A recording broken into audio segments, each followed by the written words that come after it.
केदारनाथ हादसे में मारे गए लोगों को श्रद्धांजलि है। उन्होंने इस परियोजना को लेकर केंद्रीय मंत्री नितिन गडकरी की भी जमकर सराहना की। इतना ही नहीं, 12,000 करोड़ के इस प्रोजेक्ट से कई लोगों को रोजगार मिलेगा। उत्तराखंड की आय का सबसे बड़ा साधन टूरिज्म है और उसमें यह प्रोजेक्ट अपनी अहम भूमिका निभाएगा। मोदी ने इस रैली में कहा कि उत्तराखंड अब विकास के लिए और इंतजार नहीं कर सकता। राजनेताओं को यह बात समझनी चाहिए कि जनता को अब और मूर्ख नहीं बनाया जा सकता। उन्होंने कहा कि चारधाम यात्रा के लिए प्रोजेक्ट मेरे लिए राजनीतिक मुद्दा नहीं है। तो वहीं सीएम हरीश रावत ने कहा कि उन्हें डर है कि सरकार के ये वादे कहीं हवाई ना साबित हो जाए। आने वाले वक्त में कब क्या हो यह तो कोई नहीं जानता, लेकिन ऑल वेदर रोड से जितना फायदा किसको होगा ये एक चर्चा का विषय जरूर है। इस शिलान्यास की टाइमिंग के सवालों पर भी है कि टाइमिंग जो है चुनावों की, ऐसे में सवाल अपने आप उठने लाजमी भी है। हम चर्चा का आगाज करें उससे पहले आपको बता दें कि ऑल वेदर रोड आखिर है क्या, उस पर एक रिपोर्ट देखिए।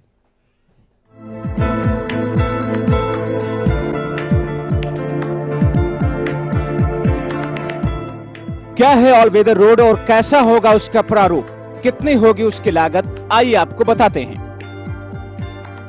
चारधाम प्रोजेक्ट के तहत उत्तराखंड में 900 किलोमीटर लंबे राष्ट्रीय राजमार्गों का निर्माण किया जाना है। इस पर 12,000 करोड़ रुपए की लागत आने का अनुमान है। इन रास्तों पर 132 पुल, 13 बाईपास और 2 खास टनल बनाए जाएंगे। साथ ही इसके तहत बनने वाले सभी राष्ट्रीय राजमार्ग के 2 लेन होंगे और इनकी न्यूनतम चौड़ाई 10 मीटर होगी। पहला हाईवे ऋषिकेश से शुरू होगा जो रुद्रप्रयाग तक जाएगा। रुद्रप्रयाग से आगे एक रास्ता बद्रीनाथ तक जाएगा और दूसरा गौरीकुंड होते हुए केदारनाथ तक पहुंचेगा।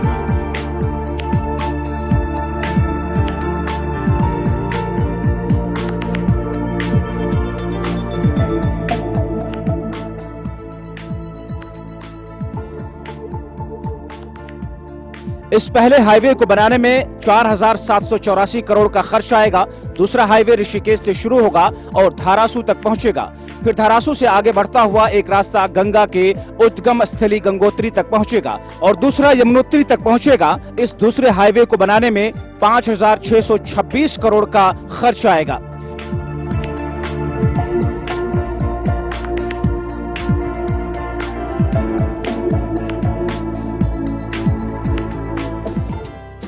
तीसरा हाईवे टनकपुर से होता हुआ पिथौरागढ़ तक जाएगा। ये नेशनल हाईवे नंबर 125 होगा। इस तीसरे हाईवे को बनाने में 1557 करोड़ रुपयों का खर्च आएगा।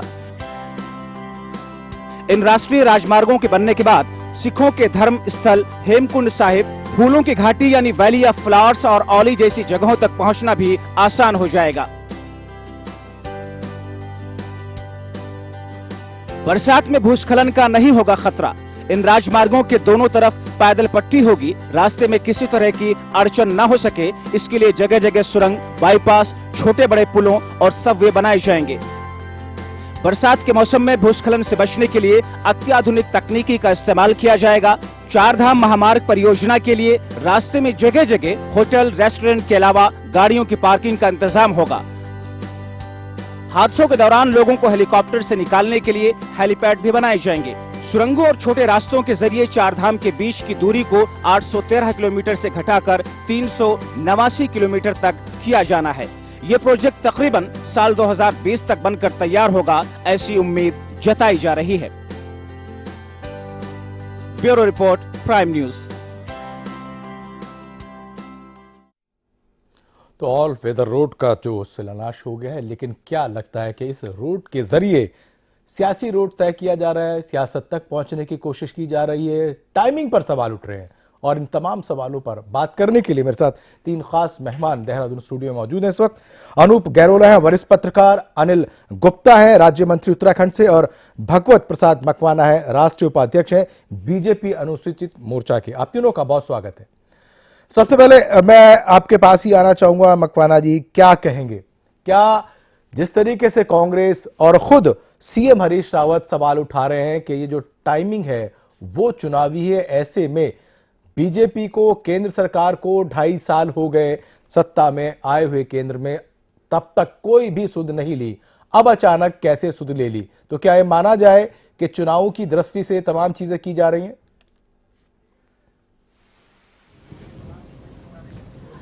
एक्चुअली सीएम हरीश रावत जी रोजाना जो उद्घाटन कर रहे हैं, पत्थर गाड़ रहे हैं, वो स्वयं चुनावी मोड में हैं। मोदी जी ने आज जो उद्घाटन चारधाम परियोजना का किया है, उसमें कहीं पर भी उन्होंने ये जिक्र चुनाव से संबंधित नहीं किया है। इसको सामाजिक कार्य बताते हुए, और माननीय प्रधानमंत्री जी ने जनसभा में अपने संबोधन में भी स्पष्ट किया है कि पूरे दुनिया के लोग, जो हादसा हमारे उत्तराखंड में देविया आपदा के दौरान हुआ था, उसमें हताहत हुए थे, जिनकी जानें गई, उन सबको समर्पित करते हुए इस परियोजना को उन्होंने उत्तराखंड के लोगों को इसके लिए हमेशा आभारी रहेंगे। समर्पण भाव पहले भी आ सकता था कि इतना मतलब उन्होंने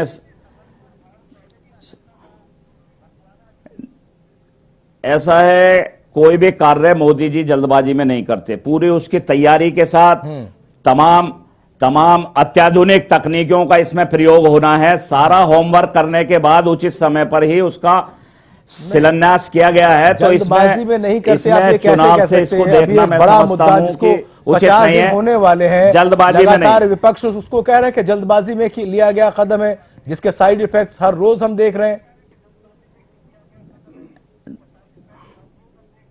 मैं कांग्रेस के साथियों से पूछना चाहता हूं, कांग्रेस के मुख्यमंत्री जो हमारे उत्तराखंड के मुख्यमंत्री, उनसे पूछना चाहता हूं कि कांग्रेस ने इस देश में 60 वर्ष जो है शासन किया, उनकी केंद्र की सरकार ने इस प्रकार की परियोजना पहले क्यों नहीं बनाई कि ऑल वेदर रोड जो है बनाते।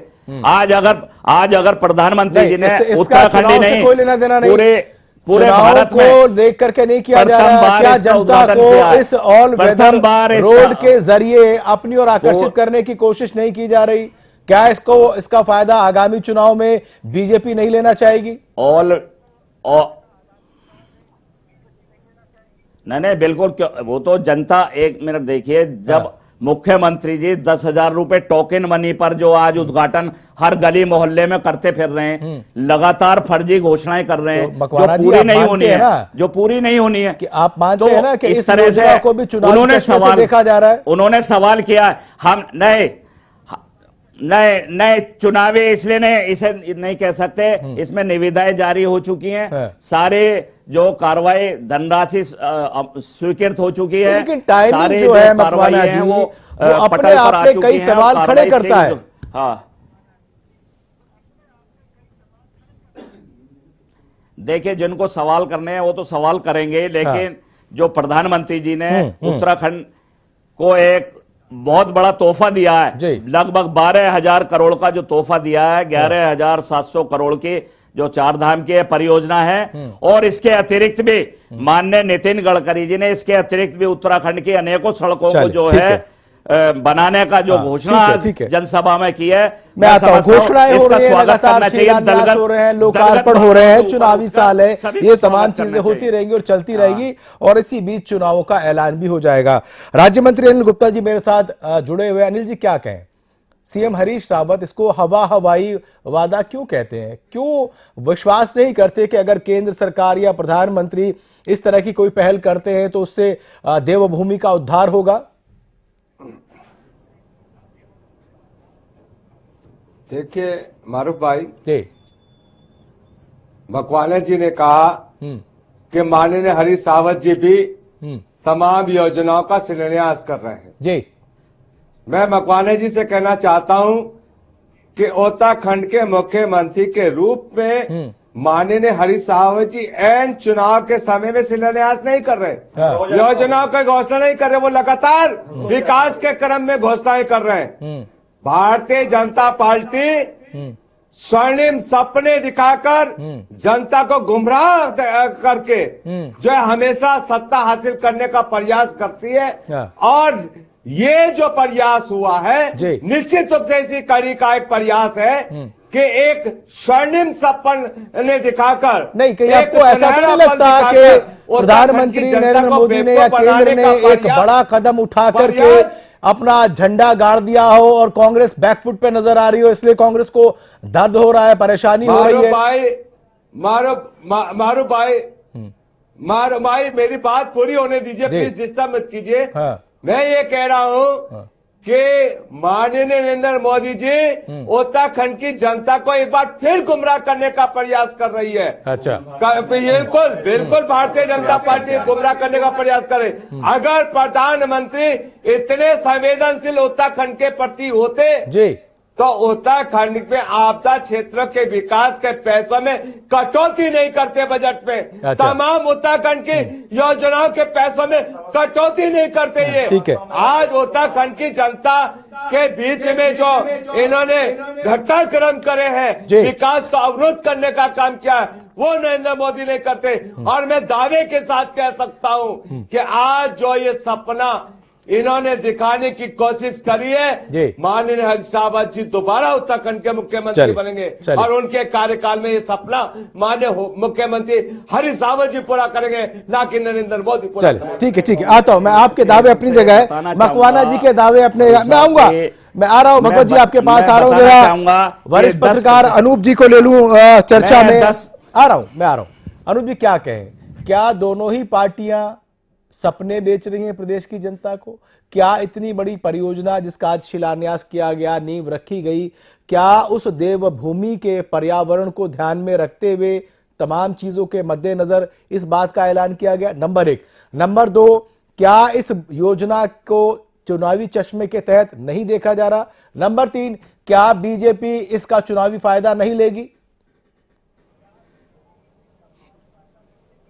नहीं, देखिए, ये पूरा मामला जी, एक प्रकार से हाँ, राज्य के विकास और राजनीति से जुड़ा हुआ है। ठीक है, नरेंद्र मोदी जी ने जो आज परियोजना को लोकार्पण किया जी। है, और इससे पहले जो मुख्यमंत्री भी लगातार लोकार्पण और शिलान्यास करते जा रहे जी। हैं, उसका सीधा प्रयास ये है हाँ। कि जनता को इस चुनावी मौके पर अपनी तरफ खींचा जा सके। ठीक है, अब ये ठीक है कि ऑल वेदर जो शिलान्यास हुआ है वो एक वृहद योजना है, और उस योजना का लाभ उत्तराखंड के लोगों के साथ साथ अन्य पर्यटकों को भी मिलेगा। लेकिन अभी चूंकि शिलान्यास है, और अभी देखना ये बाकी है कि ये शिलान्यास का असर जो है वो वास्तविक रूप से किस रूप में आएगा। अनुज जी, आपको याद होगा बिहार के इसका लाभ चुनाव के कब तक दौरान भी लोगों एक को बड़ा मिलेगा? ऐलान किया गया था और लगातार पोस्टर और इश्तेहार लगाए गए थे, बाकायदा बोलियां लगाई गई थी। चुनाव खत्म हो गया, बीजेपी की सरकार नहीं बनी, उसके बाद उस मामले को, उस ऐलान को डाइवर्ट कर दिया गया। देखिए, मैं ये कहना चाह रहा हूं कि ये तो सभी जानते हैं कि ये चुनावी मौका है, हाँ। और चुनावी मौकों पर लोग अपने अपने तरीके से, पार्टियां जो हैं लोगों को आकर्षित करती हैं। ठीक है, परियोजनाओं का शिलान्यास कर देने से परियोजनाएं जमीनी स्तर पर आ जाएंगी, इसकी कोई गारंटी नहीं है। इसकी कोई गारंटी पहली नहीं। बात। जी, दूसरी बात, शिलान्यास जिस हिसाब से हो रहे हैं और लोकार्पण जिस तेजी से किए जा रहे जी। हैं, चाहे कांग्रेस की तरफ से हो और अब चाहे भाजपा की तरफ से हो, जी। सवाल सिर्फ ये है कि क्या वास्तविक रूप से इन शिलान्यास और लोकार्पण हुए हैं उसका लाभ लोगों को मिल पाएगा? जी। मुझे नहीं लगता कि इस प्रकार के शिलान्यास और लोकार्पण से इस राज्य का कोई भला होने वाला है। कोई भला नहीं होगा। भगवत जी आप बताएं। तो मेरी अपनी समझ कह रही है। ठीक है, आप राजनीतिक पत्रकार हैं, लोग- जमीनी हकीकत हाँ, आप जानते हैं बेहतर तरीके से। लगातार रैला लगा हुआ है बड़े नेताओं का, और खासतौर से बीजेपी और केंद्र से जिस तरीके से नेताओं का आना जाना हुआ, तो कहीं ना कहीं भगवत जी, केंद्र सरकार ने और बीजेपी ने इसको पूरी तरीके से नाक का और साख का सवाल बनाया हुआ है कि किसी भी तरीके से 2017 में उत्तराखंड में वापसी जरूरी और जरूरी है। देखिए, जिस प्रकार से लोकसभा चुनाव में मोदी जी के लिए 5 सीट उत्तराखंड की जनता ने जिताई थी, हाँ। वो तो बनने जा ही रही है भाजपा की सरकार। लेकिन आप, मैं स्पष्ट कहना चाहूंगा कि ये जो आज निविदाएं भी इसमें आमंत्रित हो चुके हैं, इसमें किसी भी प्रकार के संदेह करने की आवश्यकता नहीं है। चुनाव तो आप 5 सीटें हार गए, लोकसभा की 5 सीटें हार गए। चुनाव का मतलब नहीं है। मेरा कहने का आशय यह है कि ये जो उत्तराखंड के लिए एक बड़ी परियोजना, वृहद परियोजना का शुभारंभ हुआ है, इससे उत्तराखंड में रोजगार, पर्यटन और हर दृष्टि से यह उत्तराखंड के लिए लाभदायक होगा। आर्थिकी भी बढ़ेगी इससे, और पूरे दुनिया के लोग उत्तराखंड में आते हैं तीर्थाटन के लिए, क्या उससे पहले बीजेपी की सरकारें प्रदेश में नहीं जो रही है हैं? लाभ मिलेगा, को इसका लेकर स्वागत के, करना चाहिए। बेरोजगारी को लेकर के, पहाड़ बनाम मैदानी को लेकर के, क्या उन तमाम मुद्दों पे काम हुआ? जब जब भारतीय जनता पार्टी की सरकार आई है, रोजगार भी मिला है, विकास भी हुआ है। पिछले 5 वर्षों से रोजगार, विकास सब कुछ अवरुद्ध है। लगातार फर्जी घोषणाएं मुख्यमंत्री कर रहे हैं। मैं अनेकों उदाहरण दे सकता हूं। मलिन बस्ती नियमितीकरण का एक भी व्यक्ति को आज तक पट्टा नहीं दिया। अनेकों लोगों को बिल्कुल 5 सालों में इन लोगों को भी जोड़ोगे आप, लगातार उनके कार्यकाल को भी आप जोड़ेंगे। लगातार 5 साल से जो आधा समय है उसके सारे जो मुख्य पात्र है वो अब आपके पास है।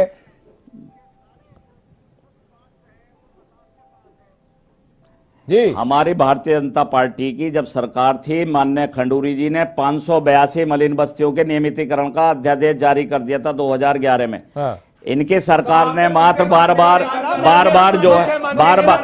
बार फर्जी घोषणाएं करते रहे, कैबिनेट में पास करते रहे, बाकी कुछ नहीं किया। कोई पट्टा नहीं दिया अभी तक, एक भी पट्टा कोई बता दे।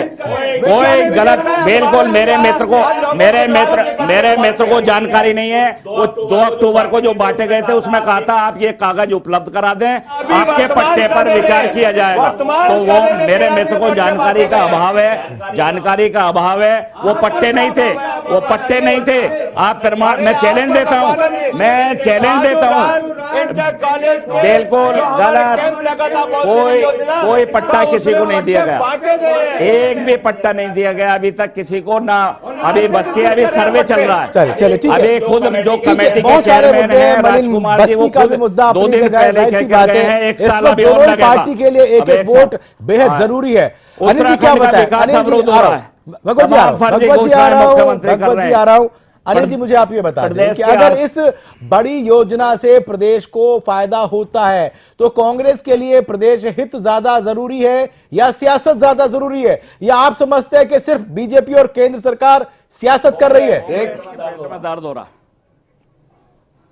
अनिल जी देखिए, मनसा पे सवाल उठा रहे हैं हम, योजना पे सवाल नहीं उठा रहे हम। हाँ। मनसा पे सवाल उठा रहे हैं कि अगर ये मनसा उत्तराखंड के विकास और उत्तराखंड के स्वाभिमान से जुड़कर विकास की इच्छा होती भारतीय जनता पार्टी की, तो उत्तराखंड के साथ सौतेला व्यवहार नहीं करते और इस योजना को पर्याप्त समय पहले लाके दिखाते। चलिए मान लिया देर आए दुरुस्त है। अनिल जी, दिखाना चाहते कई बार चीजों में ताखिर हो जाती है, देर हो जाती है। अब देर आ गए हैं, दुरुस्त आ गए हैं, उत्तराखंड की जनता को तब भी प्रदेश का फायदा होगा।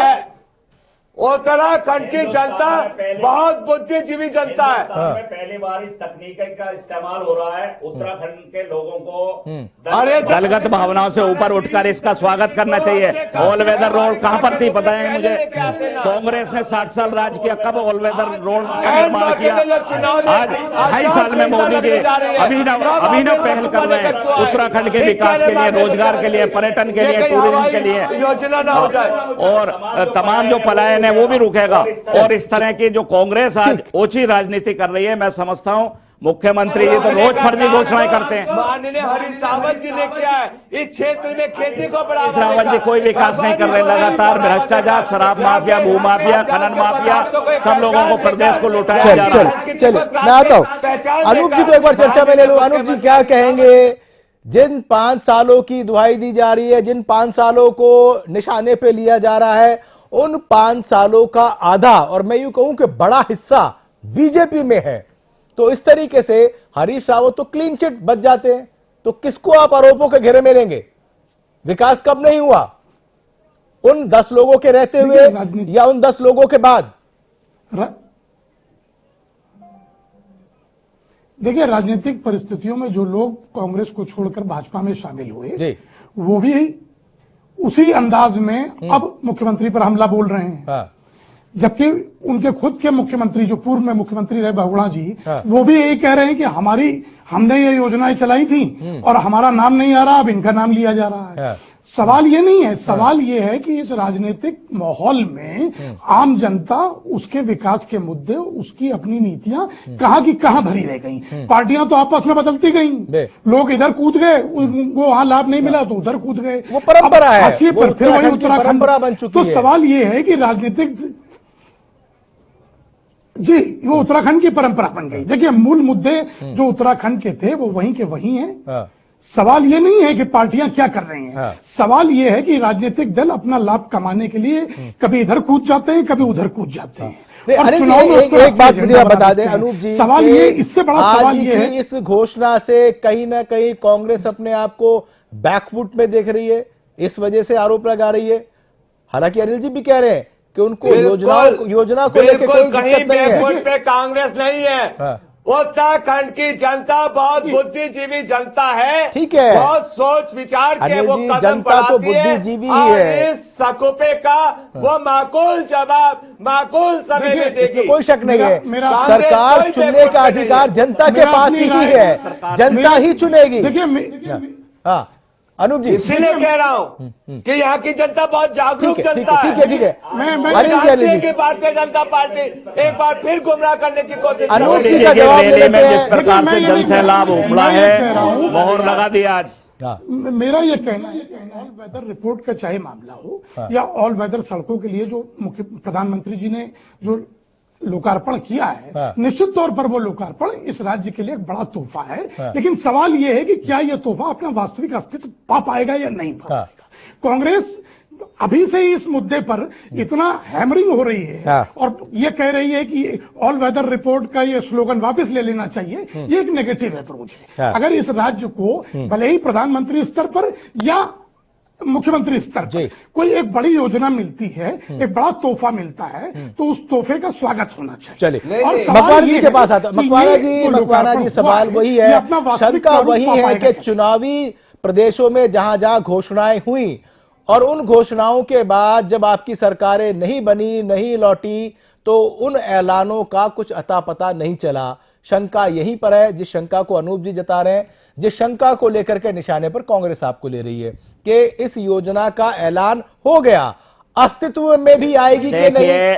देखिए माननीय अनिल जी जवाब ले लेते हैं। यशस्वी प्रधानमंत्री नरेंद्र मोदी जी जो भी घोषणा करते हैं उस पर पूरी तैयारी के साथ अमल होता है और उन्होंने 2020 तक जो है निर्माण का वायदा भी किया है। हाँ। आप पिछले जो है चुनाव को आप निविदाएं जरा उठा आमंत्रित के हो देख गई ले। हैं, इसको फर्जी घोषणा नहीं मान सकते। हाँ। प्रधानमंत्री जी ने ये कांग्रेस का चरित्र फर्जीपन कर रहा, फर्जी कार्य करते आए, शुरू से फर्जी घोषणाएं करते आए, तो फर्जी घोषणाएं लगातार 3,000 करोड़ से ऊपर के निविदाएं आमंत्रित हो गई हैं। मेरे मित्र को जानकारी नहीं, 3,000 करोड़ से अधिक की निविदाएं आमंत्रित की जा चुकी हैं, कार्य शुरू हो चुका है। हाँ। प्रधानमंत्री जी कोई भी फर्जी घोषणा नहीं करते। ठीक है, काम शुरू हो चुका है। देखिए इनकी सोच। अरे भाई, काम का मतलब कोई सड़क शुरू होने से नहीं होता, प्रोसेस शुरू हो नहीं तो चुकी फिर है। आपको सीएम की घोषणा निविदाएं फर्जी आमंत्रित क्यों हो लगती चुकी है? है। आपका भगवत जी, मुख्यमंत्री आपको 10,000 टोकन बनी हरीश में रावत करता। की घोषणाएं फर्जी फर्जी क्यों घोषणाएं लगती है? रोज पत्थर लगा रहे हैं। हाँ, देखिए फर्जी घोषणाएं जब से हरीश रावत जी फर्जी घोषणाएं इसलिए हैं, ना तो प्रदेश पर पैसा है, इस समय आर्थिक स्थिति जर्जर है, जर्जर स्थिति, जबकि केंद्र सरकार इतनी मदद कर रही है। सुने मेरे मित्र, 10% हमारे पास नहीं, प्रदेश की सरकार की बात कर रहा हूं मैं, प्रदेश की सरकार पर पैसा नहीं है। आप ये देखिए केंद्र सरकार ने सिर्फ चंद दिन बचे हैं चुनाव की अधिसूचना जारी होने के लिए, घोषणाओं का सिलसिला भी थम जाएगा और वादों का सिलसिला भी। बहुत शुक्रिया भगवत जी आपका, अनूप जी आपका और अनिल जी आपका चर्चा में शामिल होने के लिए। नेताओं का यही है और चुनावी बेला में एक अपने आप को चोर और दूसरा अपने आप को साहूकार बताएगा, लेकिन जनता को यह तय करना है कि वाकई उसके हित के लिए, प्रदेश के हित के लिए कौन ज्यादा बेहतर है। इसलिए सबसे बड़ा हथियार और सबसे बड़ा अधिकार उसके पास है, जिसका वो इस्तेमाल करके सही लोगों को सत्ता तक पहुंचा सकती है। फिलहाल इतना, लेकिन प्राइम न्यूज पर खबरों का सिलसिला लगातार जारी।